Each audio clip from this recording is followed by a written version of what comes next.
Merci, cher ami. Ma présentation, elle fait suite à une réunion des experts de l'OMS au Liban au mois de mai 2023. Cette réunion concerne justement l'élaboration des nouvelles directives sur la vitamine D pour la région EMRO. La vitamine D, et plus particulièrement le 1,25-OHD, elle a une action immunomodulatrice. Elle joue un rôle dans la conversion des hormones thyroïdiennes de T4 en T3.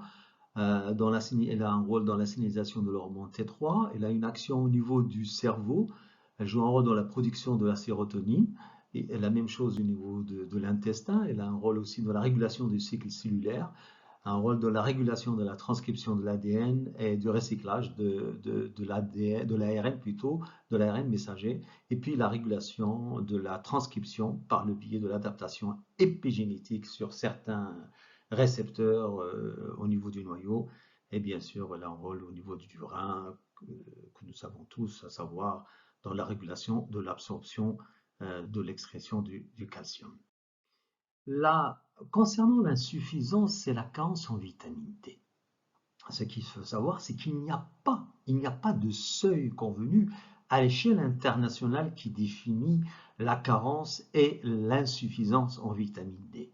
Néanmoins, l'OMS et bien d'autres pays, c'est-à-dire l'OMS et les États membres, certains États membres, donc se basent sur le seuil de l'Institut de médecine. À savoir que là, on est carencé en vitamine D lorsqu'on a un seuil, plutôt un taux en 25 OHD qui est inférieur à 30 nanomoles. Et on est en insuffisance lorsque ce taux de la 25 OHD est compris entre 30 et 50 nanomoles par litre. Et on est en suffisance, c'est-à-dire normal, lorsque le taux de la 25 OHD est compris entre 50 et 75 nanomoles. Euh,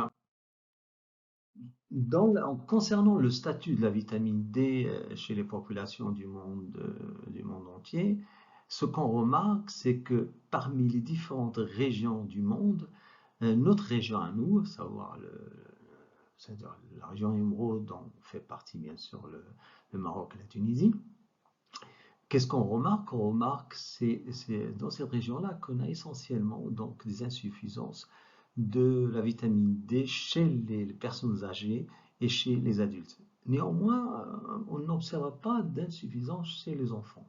Il semble que ces adolescents, ces enfants, donc, passent généralement plus de temps à l'extérieur que les autres groupes d'âge.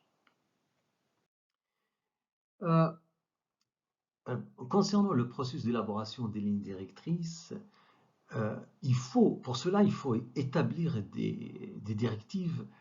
Pour établir des directives, il faut les baser sur un examen systématique, rigoureux de la réponse à la dose de la vitamine D. Et il faut faire ressortir des données probantes sur les effets sur la santé et puis aussi des données probantes sur les facteurs contextuels. Et sur la base des critères que nous avons établis, faire ressortir en fait des décisions importantes qui, elles, donc, nous amènent c'est-à-dire à établir des recommandations concernant notamment la vitamine D. Lorsqu'on regarde au niveau international, c'est-à-dire ces directives mondiales sur la vitamine D, c'est un vrai casse-tête chinois. Regardez par exemple pour l'Institut de médecine en 2010 et puis pour la Société d'endocrinologie en 2011. Il y a juste un an de différence. Et qu'est-ce qu'ils recommandent pour l'Institut de médecine? C'est que c'est-à-dire pour les personnes âgées de 19 à 70 ans, ils recommandent 600 unités internationales par jour. Et regardez la société d'endocrinologie, elle recommande pour la même tranche d'âge, c'est-à-dire 19 ans, 70 ans, pratiquement le double, si ce n'est pas le triple, 1500 à 2000 unités internationales par jour. Et, en fait, lorsqu'on regarde un peu ces directives mondiales d'une société à une autre, d'un pays à un autre, si on regarde la Nouvelle-Zélande, alors pour la Nouvelle-Zélande, ils ne recommandent pas du tout de supplémentation de la population générale, qui est bien sûr en bonne santé. Et puis, qu'est-ce qu'on remarque? On remarque que ces directives, elles varient de 400 unités internationales à pratiquement 400 unités internationales. Alors, concernant les directives sur la vitamine D pour la région EMERO, c'est la même chose. En fait, aucune de ces directives n'est basée sur un examen systématique et rigoureux de la réponse à la dose de vitamine D dans la région MENA, mais plutôt, c'est-à-dire ces directives ils sont principalement basées sur l'opinion d'experts et l'examen des preuves d'études occidentales qui concernent le niveau cible de la 25 OHD et des doses recommandées. Alors sur cette diapositive, j'ai essayé de résumer un peu une grande partie des recommandations de la dernière réunion des experts de l'OMS concernant donc les nouvelles directives de la vitamine D. Alors, concernant les enfants de 0 à 2 ans, il est recommandé donc un apport en vitamine D de 400 à 800 unités internationales par jour. Pour les enfants et adolescents de 2 à 18 ans, il est recommandé un apport de 400 à 800 unités internationales par jour. Pour les enfants et adolescents à risque, 800 à 1600 unités internationales par jour. Qu'est-ce qu'on entend par ces enfants à risque ou adolescents à risque? C'est-à-dire les obèses ou dans le cas d'une malabsorption,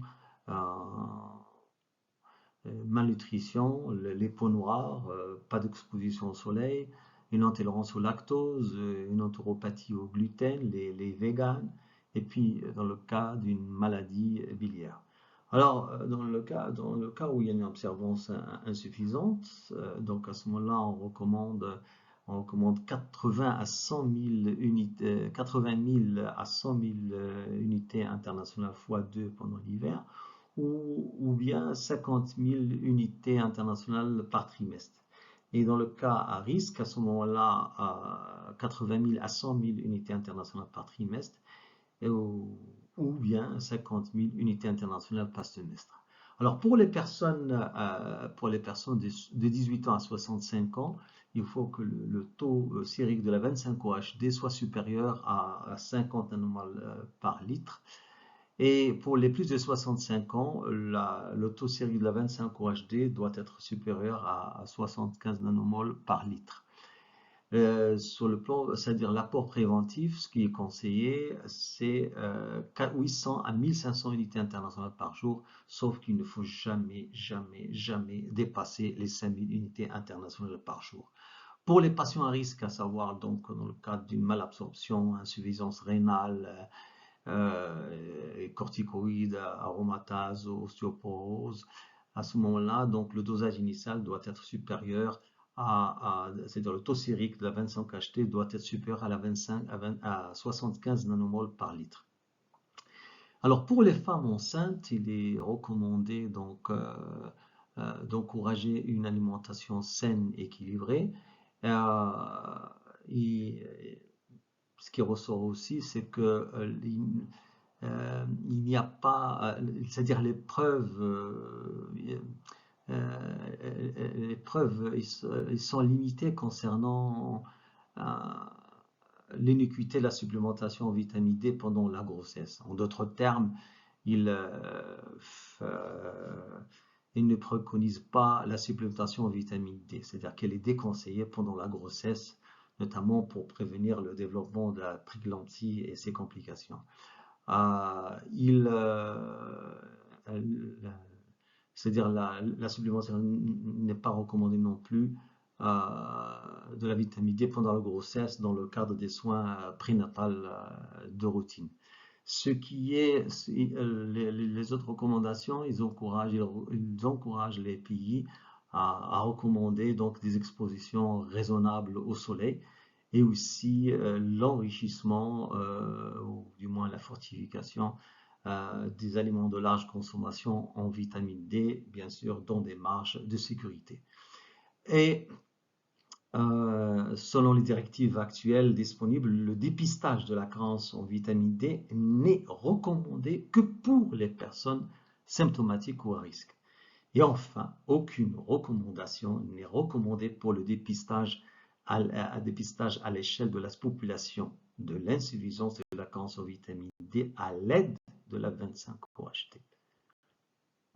Alors, en conclusion, l'alimentation, bien sûr, ça apporte de 10%, le soleil apporte entre 80 et 90%. Le marqueur sanguin de la vitamine D, la 25-OHD, ne donne pas de renseignements adéquats. Le taux de vitamine D chez une personne très variable, il y a une variabilité interindividuelle très élevée. Il est probable que de nombreux autres métabolites de l'hydroxyvitamine D résultant seront mesurés dans le sérum humain dans l'avenir. Certains de ces métabolites contribueront certainement à une meilleure compréhension plus détaillée du statut de la vitamine D dans la santé et la maladie. Et enfin, donc, il ne faut jamais dépasser les 5000 unités internationales par jour. Et pour le préventif, 800 unités internationales à 1500 unités par jour. Merci.